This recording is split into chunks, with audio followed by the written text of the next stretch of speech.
सो proteins ਦੇ ਵਿੱਚ ਆਪਣਾ ਲਾਸਟ ਟੌਪਿਕ ਜੋ ਹੈ that is very special feature of proteins, that is denaturation and renaturation of proteins. So proteins, they are highly sensitive towards pH and temperature conditions. If there is slight change in pH value or temperature, there is change in the shape of the protein molecules. pH can be changed either by adding some alkali or making the medium mild, basic in nature. So what happens during these conditions? The globular proteins, which we know they are water soluble,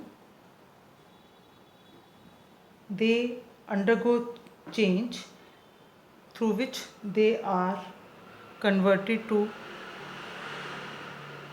fibrous proteins which are insoluble in water. So this process is known as coagulation. जिस दिन विच की होएगा कि globular proteins जो है water soluble proteins coagulate होके precipitate out हो जाते हैं और वो वाटर विच इनसॉल्युबल होंगे ने. So this process is known as denaturation of proteins. Denaturation क्यों कह रहे हैं? क्योंकि इस दे नाल सिर्फ सैकेंडरी या टर्शरी स्ट्रक्चर ही चेंज नहीं हो रही, बट इस दे नाल मॉलिक्यूल की जो बायोलॉजिकल एक्टिविटी है that is also affected.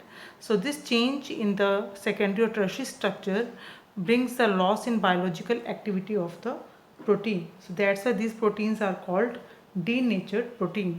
But we have to take into consideration that during denaturation primary structure ਵਿੱਚ कोई भी चेंज नहीं आ रहा, क्योंकि किते भी कोई चेन जो है ब्रेक नहीं हो रही. सो वही अमाइनो एसिड्स ने वही उन्होंने सीक्वेंस है. So there is no change in primary structure.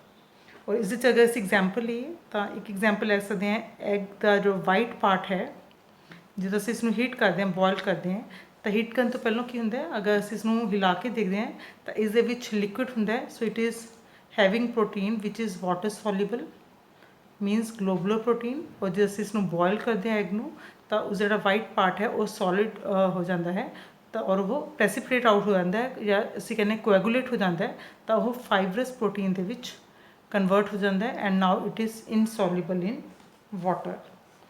Second example असी लै सकते हैं मिल्क की.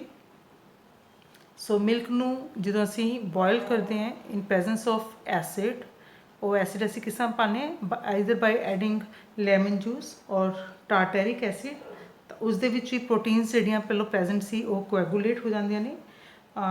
ਉਸ ਦੇ ਵਿੱਚ ਅਗੇਨ फाइबरस प्रोटीन्स आ ਜਾਣਗੀਆਂ कन्वर्ट हो ਜਾਣਗੀਆਂ और वो प्रोटीन्स जी हैं इनसॉल्युबल हो जाती अगेन वाटर के विच.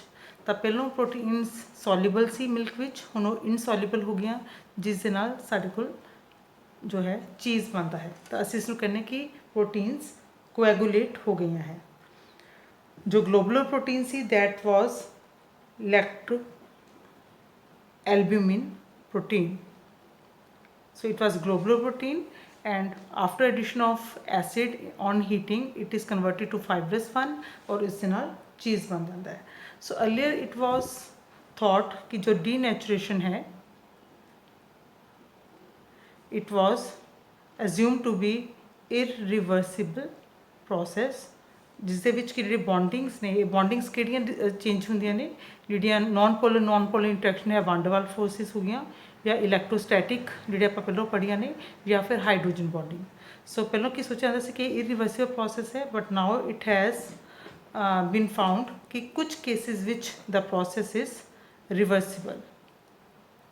सो reversible means by changing the conditions अगर असी वही कंडीशनस दोबारा लियाइए वही टैंपरेचर कंडीशन वही pH कंडीशन दोबारा लियाइए जिस दे विच वो प्रोटीन अपने ओरिजिनल शेप विच रहिंदी है जिसनूं असीं नेटिव शेप कहने. अगर if we bring back all those conditions तो कुछ केसिस विच जो प्रोटीन है दैट विल रिटेन और regain its shape from fibrous protein it is converted to globular protein. So this process is known as renaturation, and the protein formed is called renatured protein. So renatured protein is nothing, it is the original or the native shape of the protein which is restored after change in pH or temperature condition.